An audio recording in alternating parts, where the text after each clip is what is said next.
Why do we hate?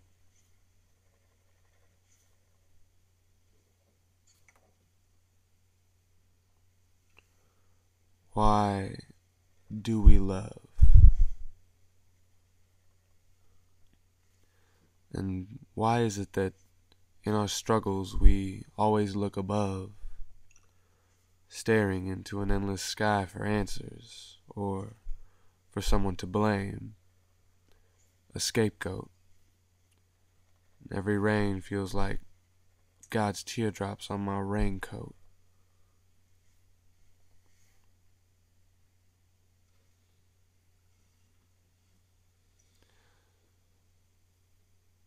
While I have found no tangible evidence to substantiate the existence of a God, I feel His presence all around me, every day. It's in the sun's rays. They always seem to find a way to escape the clouds when I need them to. In the expanse of an open field, undefiled, pure, not yet touched by the taint of concrete and industrialization. You can feel it in the people placed in your life. Some of them are simply not coincidental. It's in the grass, it's in the trees, in the air that fills my lungs, purging them of the cancers that we inhale and crave every day. So, are these answers? We prevail, I suppose, either way. We need reason to believe, evidence. But what's evident to me is that this heaven-sent message is lost in translation, to my frustration, in a dispute over who sent it, although I try to prevent it. You see, it is the same message of peace, love, and brotherhood. Love your enemies as Jesus would. Strive always to excel in virtue and truth. Muhammad says you should. Yet, we forget these teachings of our prophets in the pursuit of monetary profit. The freshest kicks, new rims on the whips, you gotta cop it. It's an addiction, and you can't stop it. Byproducts of American consumerism. Our affliction is capitalism. And while it has made this country great, it has made us callous to the needs of others. It has amputated the helping hand that we would have extended. I hope you are not offended, patriots, for my heart is wrapped in old glory, like my father and grandfather before me. Stars and stripes will forever tell my story. But in a world built on contradictions, where greed is the engine, we are a democracy of hypocrisy. I quote Socrates when saying, "The unexamined life is not worth living." So how much thought to that should you be giving? Our plotting and schemes have made us fiends. We all fiend for something. We fiend for money. We fiend for power and respect. We fiend for love. We fiend for sex. I fiend for my next high. We fiend for what we want our self-image to be.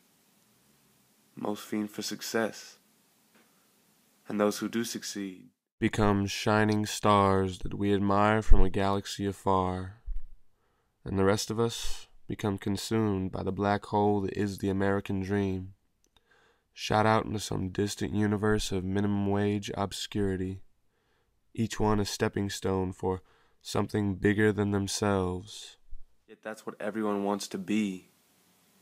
That phrase so often overused. I just wanted to be part of something bigger than myself. So noble in theory. But if you hear me, consider your own individuality. That is something you can't replace. Unfortunately, most leave no trace of what once made them unique. How much must they pay you to sacrifice it? You can be part of that grander scheme and still retain your individuality. But then again, that's difficult considering that I can't pursue my dreams for fear of waking up one day down the road bearing a heavy load that my shoulders can't bear to hold.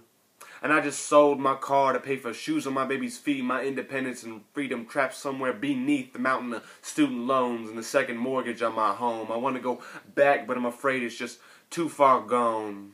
I guess I should have known better than to try for that perfect life with a white picket fence.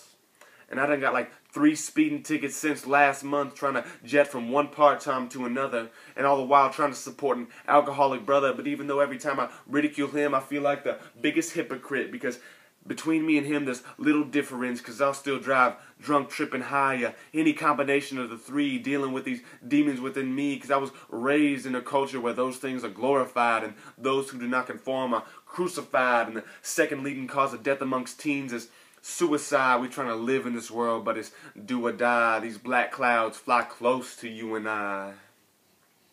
Oh, and my mother got diagnosed for the second time. I'm sitting there holding her hand as chemo flows through an IV line, and you know that insurance ain't gonna cover it all, so we have no assurance that we're gonna survive the fall. I'm just waiting on sanctuary to call, but it never did, so I just came to this sudden realization that everything I stood for or believed in was all a fabrication, and then the ground underneath me opened up and swallowed me into a black abyss of doubt, and where all my hope and aspirations died like some sick, twisted magic trick, like poof, voila. So tell God or Allah or Satan or whatever other devil that may be waiting to keep those gates of heaven closed and those fires of hell froze, until this warrior of truth finds his path the only way that he knows, by faith.